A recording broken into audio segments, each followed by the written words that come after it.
Hey guys, ரேண்டமான ஒரு evening routine பார்ப்போமா. So evening வந்து நல்லா சில்லுன்னு காற்றடிச்சிச்சு. அப்படியே குட்டியாக ஒரு வாக்கிங் போயிட்டு வரும்போது அப்படியே ஸ்நாக்ஸ் வாங்கிட்டு வரலான்னு சொல்லிட்டு கிளம்பியாச்சு. ஸ்நாக்ஸ்லாம் வாங்கிட்டு ரிட்டன் வரும்போது நல்லா ஃப்ரெஷ்ஷான கீரை வச்சுருந்தாங்க.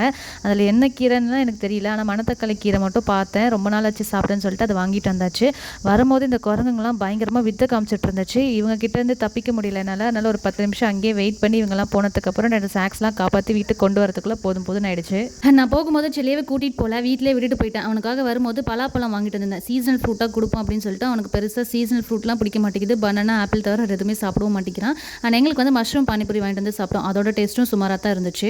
அதுக்கப்புறம் செல்லியோட கொஞ்சம் நேரம் விளையாடிட்டு அவங்க தாத்தா பாட்டிக்கிட்ட விட்டுட்டு டின்னர் சமைக்கிறதுக்காக வந்தாச்சு. டின்னர் சமைக்கிறது கூட சமைச்சிடலாம், ஆனால் என்ன சமைக்கிறதுன்னு யோசிக்கிறது எனக்கு இருக்க பெரிய டாஸ்க்கு. ஒரு வேலையை முடிவு பண்ணி டிஃப்ரெண்ட்டாக இன்றைக்கி வந்து பன்னீர் பராத்தா செஞ்சு கொடுப்போம்னு சொல்லிட்டு அந்த வேலையில் இறங்கியாச்சு. ஆனால் இது நார்மலாகவே செஞ்சுருந்துக்கலாம், டிஃப்ரெண்ட்டாக செய்கிறேன்னு சொல்லிட்டு சுமாராக தான் வந்துருந்துச்சு டேஸ்ட்டு. பட் யாரும் எதுவும் சொல்ல, சமத்தாக சாப்பிட்டு படுத்து தூங்கிட்டாங்க.